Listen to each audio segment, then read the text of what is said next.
Hello everyone, welcome to Civil Staff Teaching Exam and welcome to the revision series. So hopefully आप सब बहुत ही बढ़िया होंगे और आज का जो हमारा सेशन है यहाँ आप देख सकते हो अप्लाइड बायोलॉजी का ही सेशन है और पार्ट सेकंड है। वहीं अगर हम बात करें क्लास 24th है ये, मतलब 23 क्लासेस आपकी ऑलरेडी हो चुकी है इस पूरी की पूरी रिवीजन सीरीज की।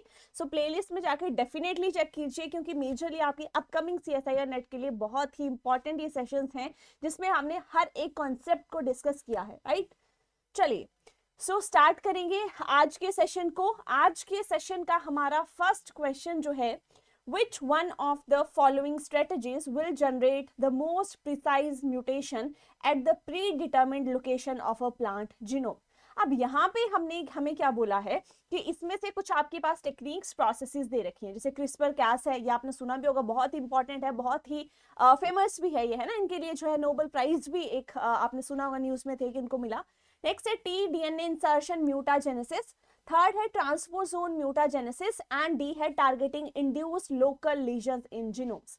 सो ये है बेसिकली आपके पास चार ऑप्शंस। आपको क्या करना है कि कौन सा हम यूज करेंगे किस चीज को जनरेट करने के लिए मोस्ट प्रिसाइज म्यूटेशन, जो कि हमारी एक प्लांट का जीनोम है, राइट। एक प्लांट के जीनोम में प्री डिटर्मिन्ड लोकेशन है कि हमें यहाँ पे ही म्यूटेशन करवानी है, तो वहां पे हम कौन से टेक्निक से करवा सकते हैं। तो ये तो बहुत ही इंपॉर्टेंट, अगर आपने पढ़ा होगा, that is CRISPR Cas editing, ठीक है। इसका यूज करके हम क्या कर सकते हैं, जो भी स्पेसिफिक लोकेशन है, जो भी प्री डिटर्मिन्ड लोकेशन है प्लांट जीनोम पे, वहां पे हम म्यूटेशन जो है वो जनरेट कर सकते हैं, राइट। नेक्स्ट टी-DNA इंसर्शन म्यूटाजेनेसिस, ये तो बिल्कुल नहीं है। ट्रांसपोसोन म्यूटाजेनेसिस, ये भी नहीं है। And that is styling targeting induced local lesion in genomes, ये भी नहीं है, right. So correct option here is option number 1। अब यहाँ पे अगर हम क्रिस्पर कैस9 सिस्टम की बात करें तो इसमें प्रिसाइज एडिटिंग आपको करनी है। कोई भी एक पर्टिकुलर लोकेशन है जो कि आपकी डिजायर डिटरमिन्ड लोकेशन है, जहां पे आपने क्या करना है, एडिटिंग करनी है, बेशक म्यूटेशन जनरेट करनी है या सो एंड सो, राइट। तो उसके लिए आप कौन सी टेक्निक का यूज करते हो, उसके लिए आता है आपके पास क्रिस्पर कैस9, राइट। तो इसका यूज करके आप क्या कर सकते हो, वो जनरेट कर सकते हो। So that is what asked in the question. Now ये कैसे वर्क करता है, it works by using a guide RNA to direct Cas9 enzyme to a specific location in DNA, ठीक है। वेयर इट मेक, वहां पे कट लगाएगा, researchers वहां पे इंसर्ट कर सकते हैं, रिमूव कर सकते हैं या फिर रिप्लेस कर सकते हैं कोई भी उनको न्यूक्लियोटाइड्स जो है, जेनेटिक सीक्वेंस जो है वो चेंज करना, ठीक है। तो उसके थ्रू वो क्या कर सकते हैं, मॉडिफाई कर सकते हैं, मैनिपुलेट कर सकते हैं अपने अकॉर्डिंग। सो करेक्ट ऑप्शन आपकी कौन सी हो जाती है, option number 1। Okay, next question देखते हैं। नेक्स्ट क्वेश्चन है, following are the statements regarding the use of agrobacterium in plants transformation. अब प्लांट ट्रांसफॉर्मेशन के रिगार्डिंग यहाँ पे स्टेटमेंट है, किसके यूज को रिगार्डिंग, जो एग्रोबैक्टीरियम है प्लांट्स में उसके यूज को रिगार्डिंग जो है वो यहाँ पे आपकी चीजें जो है मेंशन है। नाउ 4 स्टेटमेंट्स हैं, आपको बताना है कॉम्बिनेशन ऑफ करेक्ट स्टेटमेंट्स की कौन सी है। अब देखो 2 के कॉम्बिनेशन में, मतलब 2 सही होंगी, 2 जो है वो आपकी गलत स्टेटमेंट्स होंगी। चलिए देखते हैं। फर्स्ट है, tumefaciens cause crown gall disease and A rhizogenes cause hairy root disease. तो अगर आपने पढ़ा होगा, जो एग्रोबैक्टीरियम ट्यूमिफेशियंस है वो क्या करता है, क्राउन गॉल डिजीज ये होती है, दैट इज ट्रू। हमने देखी है कि प्लांट के यहाँ पे नीचे क्या बन जाता है, ऐसे क्राउन की तरह यहाँ से जो है वो पूरा के पूरा स्वेलिंग टाइप काइंड ऑफ चीज जो है वो आपको देखने को मिलती है, जिसको हम क्राउन गॉल डिजीज बोलते हैं। और जो ए राइजोजीन्स है, एग्रोबैक्टीरियम राइजोजीन्स स्पीशीज है, वो क्या कॉज करता है, हेयरी रूट डिजीज। ये आपका बिल्कुल सही स्टेटमेंट जो है वो देख के रखिए। नाउ ए सही हो गया, तो देखो ये 2 ऑप्शंस तो गई, क्योंकि इनमें जो है वो आपका ए जो है नहीं है। साथ ही एक और चीज देखो, जो लास्ट वाला है डी, वो भी नहीं है, मतलब वो भी गलत होगा ऑटोमेटिकली, है ना, क्योंकि डी जो है ना ही फर्स्ट में है ना ही थर्ड में है, इसको आप इजीली एलिमिनेट कर सकते हो, इसको आपको रीड करने की भी नीड नहीं है। नाउ ऑन्कोजीन डी हम देख लेते हैं। ऑन्कोजीन जो है region in T-DNA is responsible for usual amino acid synthesis, नहीं ये नहीं होता। नेक्स्ट बी देखो, रीजन ए है जो टीआई प्लास्मिड में, वो रिस्पॉन्सिबल है रेप्लिकेशन के लिए, इज इट सो। जो रीजन ए है वो क्या रेप्लिकेशन के लिए रिस्पॉन्सिबल है, नहीं, गलत बात है। नेक्स्ट देखो, रीजन डी जो है टीआई प्लास्मिड, वो रिस्पॉन्सिबल है वायरुलेंस के लिए, बिल्कुल। जो आपके विर जीन्स होते हैं ना बेसिकली, जिसमें विर डी भी आपका आता है, तो वो आपके क्या कॉज करते हैं, वायरुलेंस कॉज करते हैं। तो ये बिल्कुल सही स्टेटमेंट है, ए भी सही हो गया, सी भी सही हो गया आपका, ठीक है, ये भी ट्रू है। तब यहाँ पे देखो बी नहीं है, कौन सा है, थर्ड स्टेटमेंट, ए एंड सी जो है वो आपका यहाँ पे बिल्कुल अप्रोप्रिएट, बिल्कुल करेक्ट स्टेटमेंट है, राइट। चलिए, सो अगर हम डिस्क्रिप्शन की बात करें, डिस्क्रिप्शन भी हम एक बार रीड कर लेते हैं। ट्यूमीफेशियंस जो है वो कॉजेटिव एजेंट है किस चीज का, और कौन सा ट्यूमीफेशियंस, एग्रोबैक्टीरियम ट्यूमीफेशियंस, ठीक है। एग्रोबैक्टीरियम जीनस है, ट्यूमीफेशियम जो है वो स्पीशीज है। किस चीज के लिए कॉजेटिव एजेंट है, क्राउन गॉल डिजीज के लिए, जो कि एक नियोप्लास्टिक डिजीज है, और उसमें क्या क्या होता है आपका, अनकंट्रोल्ड सेल प्रोलिफरेशन, सेल जो है वो डिवाइड करता जाता है और उसमें कोई भी अनकंट्रोल्ड डिवीजन होती है, दैट इज वाई ऐसे मास ऑफ सेल्स आपको नजर आता है प्लांट के। और यहाँ पे जैसे पूरा प्लांट है उसके यहाँ पे बेस जैसे में ऐसे क्राउन लाइक स्ट्रक्चर जो है उसकी फॉर्मेशन आपको देखने को मिलती है। And formation of unorganised tumours, फिर ट्यूमर्स की फॉर्मेशन जो है वो भी आपको वहां पे देखने को मिलती है। नेक्स्ट देखो, एग्रोबैक्टीरियम राइजोजीन्स जो है वो क्या करता है, एक हेरी रूट डिजीज की कॉज जो है वो करता है, कैसे, by formation of hypertrophies with a hairy root appearance. ये जो है ये क्या कर रहा है, हेरी रूट डिजीज जो है उसकी कॉज कर रहा है। सो दैट इज ट्रू, यही हमसे पूछा था। एक था आपके पास एग्रोबैक्टीरियम ट्यूमीफेशियंस, राइट, और दूसरा था एग्रोबैक्टीरियम राइजोजीन्स। तो दोनों के दोनों क्या कॉज करते हैं, यहां से आपको ये चीज देखने को मिल गई। नेक्स्ट देखो, जो वायरुलेंस रीजन है, विर रीजन है बेसिकली टीआई प्लाज्मिड का, और मोर स्पेसिफिकली इसमें आपके विर डी जीन्स भी रहते हैं, यही आपसे पूछा गया था। सो ये क्या कॉज करते हैं, वायरुलेंस कॉज करते हैं एग्रोबैक्टीरियम कहाँ पे, ट्यूमीफेशियंस पे, राइट। एंड ये रीजन एनकोड करता है genes that allow bacterial to transfer plant cells and cause tumours. So that is true, ये दोनों स्टेटमेंट्स हमारी ट्रू है। तो हमारी करेक्ट ऑप्शन का क्या हो जाती है, दैट इज ऑप्शन नंबर 3 है। चलिए नेक्स्ट क्वेश्चन पे मूव करते हैं। नेक्स्ट क्वेश्चन है, following statements are made regarding heterosis breeding in plants. अब प्लांट्स में जो हेटेरोसिस ब्रीडिंग होती है उसके रिगार्डिंग कुछ स्टेटमेंट्स गिवन है, आपको बताना है कॉम्बिनेशन ऑफ करेक्ट स्टेटमेंट्स। हाँ जी, कि करेक्ट स्टेटमेंट्स जो है वो कौन सी हैं। नाउ यहाँ पे आप देख सकते हो, फर्स्ट है, heterosis is always lowest in a cross between two genetically diverse parents. कि हेटेरोसिस क्या होगी, कम होगी, लोएस्ट होगी कब, जब हम दो जेनेटिकली डाइवर्स पेरेंट हैं उनके बीच में क्रॉस कर रहे, तो हेटेरोसिस कम होगी, लोएस्ट होगी या ज्यादा होगी। ठीक है, लो तो नहीं होगी, वो कैसी होगी, वो आपकी ज्यादा होगी, हाईएस्ट होगी, मतलब ये आपकी गलत होगी। अब देखो ए गलत होगी, ये ऑप्शन हम एलिमिनेट कर सकते हैं, राइट। नेक्स्ट देखो, नेक्स्ट है साइटोप्लाज्मिक मेल स्टेरिलिटी, सीएमएस जो है that may be used in heterosis breeding. हाँ जी, बिल्कुल कर सकते हैं, to eliminate that is emasculation, okay, emasculation, right. हाँ जी, तो उसको हम ई मेस्क्यूलेशन को एलिमिनेट करने के लिए हम सीएमएस का यूज कर सकते हैं। सो ये तो बिल्कुल सही स्टेटमेंट जो है यहाँ पे दे दी गई है, दैट इज ट्रू, ठीक है। अब देखो बी सही हो गई, तो बी आपकी यहाँ भी है, यहाँ भी है, इसको एलिमिनेट कर दिया, बी यहाँ नहीं है। साथ में एक और चीज देखो, सी सही होगी ही होगी, क्यों, क्योंकि सी जो है वो आपकी यहाँ पे दोनों में मेंशन्ड है, तो सी भी आपकी क्या होगी, करेक्ट होगी। सी को देख लेते हैं, सी है the A line CMS and B line, A line का सीएमएस है, और बी लाइन का जो सीएमएस है जो कि use for maintenance of CMS, जो बी लाइन है, they are isogenic lines differing only at specific locus. बिल्कुल, अगर जब आप दोनों को पढ़ते हो तो वो सेम है, सिर्फ एक लोकस पे डिफर करते हैं, बाकी वो यूजुअली जो है वो सिमिलर है, सेम ही ओरिजिन के वो रहते हैं, क्लियर। नेक्स्ट देखो, heterosis can be retained in F2 generation, नहीं, हेटेरोसिस को F2 जनरेशन में तो हम क्या करते हैं, देखो F1 में हम क्या करते हैं, आपका पेरेंट 1 है, पेरेंट 2 है, दोनों की ब्रीडिंग हुई, उसके बाद आपकी F1 आई, F1 की ही सेल्फिंग कराते हैं हम, फिर आके F2 आती है, तो F2 में हेटेरोसिस जो है वो रिटेन नहीं रहती है, दैट इज नॉट ट्रू। तो डी गया, तो ऑप्शन कौन सी करेक्ट हो गई, that is option number 3, B and C only, right. Hopefully आपको क्लियर है चीजें, क्या हम यहाँ पे डिस्कस कर रहे हैं। चलिए, हेटेरोसिस की अगर हम बात करें, सो ये क्या है, is a phenomena that progeny of diverse variety of species और crosses between species exhibit greater biomass, speed of development and fertility than both parents. ठीक है, मतलब अगर हम बात करें, ये पेरेंट 1 है, पेरेंट 2 है, इनसे जो है आपके पास यहाँ पे जो है चिल्ड्रन आया, लेट्स सपोज, और ये F1 जनरेशन है, तो इसमें जो भी अगर मैं बात करूं डाइवर्सिटी, वो ज्यादा होगी comparatively this and this.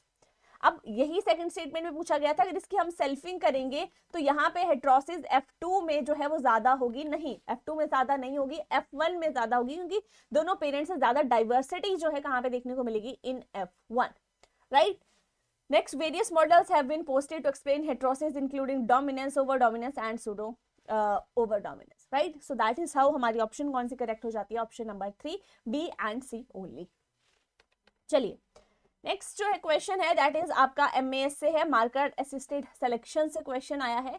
Question क्या है, marker assisted selection defined as selection based on molecular markers should have some important criteria for plant breeding activities. Some statement about this criteria are mentioned below. कुछ criteria, कुछ statements जो हैं इसके regarding आपके given है, आपको combination बताना है करेक्ट स्टेटमेंट्स का। फर्स्ट है मार्कर्स शुड को segregate with the desired trait of interest. Markers should not co-segregate with the desired trait of interest. Markers should be unlinked with the desired trait of interest. Marker is used for, you can say, indirect selection of genetic determinant or determinant of a trait of interest. तो अब यहाँ पे अगर मैं बात करूँ last statement, अब देखो मार्कर जो है वो इनडायरेक्ट सिलेक्शन के लिए हम यूज नहीं करते, डायरेक्ट के लिए करते हैं। ये तो आपका गलत स्टेटमेंट होगी, राइट। डी गलत हो गया तो ये भी हटा दो, ये भी हटा दो। ऑब्वियसली दो ही स्टेटमेंट्स, और इसमें आपको एक और चीज पता लग गई, बी आपका सही ही है, बी सही ही है क्योंकि ए और फर्स्ट और सेकंड दोनों में बी स्टेटमेंट है। नाउ बी क्या है, दैट शुड नॉट को segregate with the desired trait of interest. ठीक है, अब बी आपका क्या है, that is also not true. Basically D हटाए हमने, है ना, तो अभी भी हम ये नहीं बोल सकते ओके बी जो है वो आपका गलत बी हो सकता है, दैट इज नॉट ट्रू कि बी जो है, क्योंकि बी आपका स्टेटमेंट जो है that is basically false, right. Sorry, B जो है वो आपका सही ही होगा। अब देखो बी सही ही होगा क्योंकि बी दोनों में है ना, बी इधर भी है, बी इधर भी है, बी हमने रख लिया, बी सही है। अब शुड नॉट ये है आपका को सेग्रीगेट, फर्स्ट में शुड को सेग्रीगेट, तो इसको हम एलिमिनेट कर सकते हैं क्योंकि ये क्या है, कॉन्ट्राडिक्टरी है। अब बी सही होगा तो उसके साथ जो है कॉमन कौन जाएगा, that will be C, that is B and C only. A क्यों नहीं जाएगा, क्योंकि ए और बी तो कॉन्ट्राडिक्टरी है। एक बोल रहा है दैट शुड नॉट को सेग्रीगेट, दूसरा बोल रहा है दैट शुड को सेग्रीगेट। अगर हम बी को करेक्ट कर रहे हैं तो ऑटोमेटिकली आपका ए जो है वो आपका इनकरेक्ट हो जाएगा। ठीक है, अब ए इनकरेक्ट होगा तो ए यहाँ भी है, यहाँ भी इनकरेक्ट हो गया, साथ ही डी भी हो गया, तो ऑप्शन कौन सी बची, that is B and C only, right. C क्या है, marker should be unlinked with the desired trait of interest. तो ये दोनों के दोनों स्टेटमेंट्स जो हैं ये आपकी करेक्ट हैं, that is B and C, right. Okay, next question आपका है, which one of the following is the major antibody in early stages of primary immune response. अब जो प्राइमरी इम्यून रिस्पॉन्स है ना, उसमें कौन सी, अब देखो अगर बोला जाता कि मेजर एंटीबॉडी यूजुअली कौन सी होती है, अगर हम यूजुअली की बात करें दैट इज आईजीजी, जो मोस्ट कॉमनली आपको देखने को मिलती है। लेकिन जो आपका इम्यून रिस्पॉन्स है, एक प्राइमरी होता है, एक सेकेंडरी होता है। नाउ प्राइमरी इम्यून रिस्पॉन्स में इनमें से कौन सी एंटीबॉडी आपको देखने को मिलेगी, आईजीए तो नहीं है, डी भी नहीं है, ई भी नहीं है, दैट इज बेसिकली आईजीएम। ठीक है, जो प्राइमरी इम्यून रिस्पॉन्स है उसमें कौन सी एंटीबॉडी आपको देखने को मिलेगी, और मेजर एंटीबॉडी जो रहती है इन अर्ली स्टेजेस, किसकी बात की गई है यहाँ पे, early stages of primary immune response, that is what, that is IgM. Clear, hopefully यहाँ तक चीजें जो हैं वो आपको क्लियर हैं। सो नाउ आईजीएम की अगर हम बात करें, वो मेन एंटीबॉडी है जो कि अर्ली स्टेजेस में ऑफ इम्यून रिस्पॉन्स में क्या हो रही है, उसकी प्रोडक्शन हो रही है, एंड ये फर्स्ट एंटीबॉडी है प्रोड्यूस टू एन इन्फेक्शन। जब भी कोई इन्फेक्शन होता है तो सबसे पहले जो एंटीबॉडी प्रोड्यूस होती है वो कौन सी है, वो है आपकी आईजीएम। क्लियर, चलिए नेक्स्ट क्वेश्चन हमारा है प्लांट टिश्यू कल्चर से रिलेटेड। अब प्लांट टिश्यू कल्चर से रिलेटेड आपको कॉम्बिनेशन किसका, करेक्ट स्टेटमेंट्स के कॉम्बिनेशन जो है वो आपको यहाँ पे पिक करने हैं। फर्स्ट क्या है, friable callus culture, friable callus provides the inoculum to form cell suspension cultures. Second है the process known as habituation refers to the property of callus losing the requirement of auxin or cytokinin during long-term culture. Next is cellulase and pectinase enzyme are usually used for generating protoplast cultures. D है आपका during somatic embryo development torpedo embryo is formed before heart stage embryo. अब यहाँ पे कुछ कुछ चीजें देखना, somatic embryo development जब आप करते हो तो टॉर्पीडो स्टेज जो है, पहले आपकी हार्ट स्टेज आती है, ऐसे हार्ट स्टेज ऐसे आएगी, हार्ट के बाद इसके कान जो है अगर हमने खींच दिए तो ऐसे फिर आपकी टॉर्पीडो स्टेज जो है वो देखने को मिलती है। ठीक है, तो टॉर्पीडो हार्ट के बाद आती है, ना कि पहले आती है। डी गलत हो गया, डी गलत हो गया, इसको भी हटा दो, इसको भी हटा दो। ठीक है, डी आपका कट हो गया। अब यहाँ पे एक चीज देखो, ए और बी तो सही ही है, ए और बी आपका यहाँ भी है, यहाँ भी है, यहाँ भी है, यहाँ भी है। अब एक जगह जो है आई थिंक आपका ओके यहाँ पे आई थिंक यहाँ पे ई तो है नहीं स्टेटमेंट, डी ही होना चाहिए था। ठीक है, यहाँ भी डी ही होना चाहिए था, क्योंकि ये वाला स्टेटमेंट जो है ई तो है ही नहीं, ए बी डी स्टेटमेंट होगा, ए बी सी होगा, ए सी डी होगा या बी सी डी होगा। अब डी आपका गया तो डी यहाँ सबसे गया, ऑटोमेटिकली आपका ए बी सी 3 स्टेटमेंट जो है वो करेक्ट है, राइट। कैसे करेक्ट है देख लो। Friable callus provides the inoculum to form cell suspension cultures. बिल्कुल, जब आप ये करते हो प्लांट टिश्यू कल्चर, तो जो फ्राइबल कैलिस है वो आपको क्या फॉर्म करके देता है, सेल सस्पेंशन कल्चर। सेकंड देखो, the process known as habituation, उसकी यहाँ पे डेफिनेशन दी है, वो क्या होती है, that is the property of callus losing the requirement of auxin और cytokinin during long term culture. बिल्कुल, हैबिटुएशन में क्या हो जाता है कि जो बेसिकली कैलस है उसको चाहिए ही नहीं ऑक्सिन या फिर साइटोकाइनिन, जब हम लॉन्ग टर्म के लिए कल्चर करें। Next, cellulase and pectinase enzyme are usually generating the protoplast culture. बिल्कुल, प्रोटोप्लास्ट कल्चर क्या हुआ, जो सेल वॉल है बेसिकली उसको रिमूव करना, और जो अंदर वाला आपका पोर्शन है, अब सेल ऑर्गेनल्स नहीं रहेंगे, सेल वॉल नहीं रहेगी, तो एट लास्ट आपका कौन सा कल्चर है, प्रोटोप्लास्ट। तो ये सेलुलेज क्या करेगी, सेल वॉल को डाइजेस्ट करेगी। प्लांट सेल वॉल जो है सेलुलोज की बनती है, तो सेलुलेज आ गई।